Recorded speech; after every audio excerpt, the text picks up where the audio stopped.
Hello everybody and welcome back to the man in the middle attack section. Now, in the previous video I showed you how you can use how you can do the ARP spoofing attack with the ARP spoof tool that comes pre-installed in Kali Linux. Now, we ran multiple commands at the same time in order to do that, so right now we will be running the same attack just with one command using man in the middle framework tool that we installed. But before we do that, I just want to show you some problems that you might encounter while installing the man in the middle framework. Now, if you do not have some dependencies or some Python, I believe, files installed in Kali Linux, you will not be able to run this. Now, I showed how to install in the previous videos, but right now I will show you how you can follow all the instructions they have on the website and install it properly. Now, if it works for you with the previous installation, you can skip this video.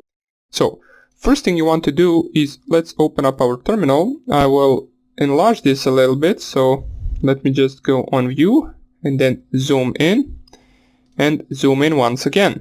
And right now what I want to do is open the Firefox and go to the man in the middle framework on GitHub. So let's wait for our Firefox to open.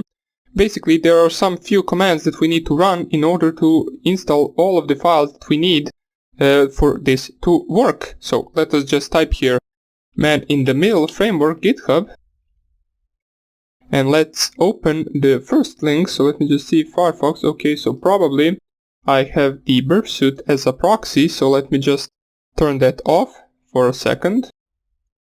If I go to my network settings, as we can see, my manual proxy configuration, we need to set it to no proxy, and let's go. We should be good to go right now. So let's reload this page, and we will click on the first link, which will lead us to our GitHub repository for this tool. So let's just wait for this page to load. And here it is. So we click on the first link, which is this one. And on this page they will have a link to follow the instructions for the installation. So let's just wait for this to load as well, and then we will be good to go. So let me just lower this video or this window right here, so we can have terminal right here and this right here. So let's scroll down on this page and let's find the link where the installation is. So here it is, prefer link to wiki for installation instructions. So just click on that link and you will see, let me just enlarge this until we run something, and you will see the commands that you need to run in order to properly install this with all the tools on all the programs it needs in order to run. Now, some of the commands are not necessary. I will show you which ones. For example, these for the ARC Linux, we do not run these at all. We will run this command right here, which is the important one. So first of all, let's copy this command. As it says right here, this is on Debian and Ubuntu, Kali Linux, and so on. So we need to run this. Now, it worked for me without this command, but if you do not have these files, this program will not work for you.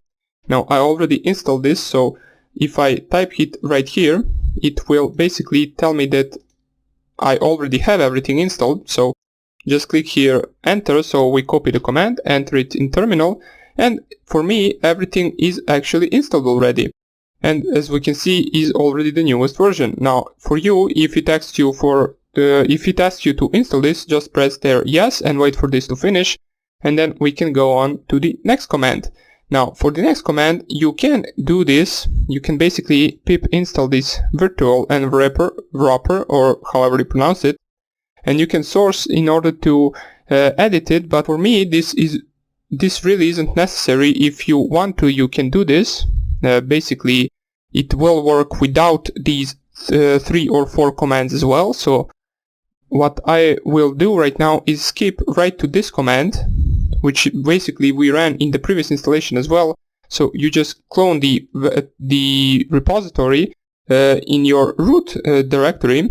Basically I already did it, so I will be skipping this command as well, since I already have it cloned in my repository. Now what you want to do after that, you want to run this command right here. So just paste it in terminal, run it, And for me, I believe this is already finished, since I already did all of this before. And the last command you want to run is the command we already ran before, is pip install our requirements. So once you install the requirements, let's copy this. You can close this window since we won't be needing this anymore. And when you install the requirements, everything should be good to go. After that, you will be able to run the tool. Now, in case you are still not able to run some of the tools, you might want to run those virtual commands that we skipped, but I don't think that will actually change anything. This should work perfectly without those commands. Basically, let me just show you. If I just type here, let me enlarge the terminal, if I type here MITMf --help, you will see I will get printed all of the available options right here, and we will notice that the tool is working perfectly at the moment. So in case it wasn't working for you, it should be working right now, since we installed some of the programs that you need in order to run this. And in the next video, we will be covering all of these or some of these options right here and running our first one command, ARP spoofing man-in-the-middle attack. So that would be about it for this video, and I hope I see you in the next one. Bye!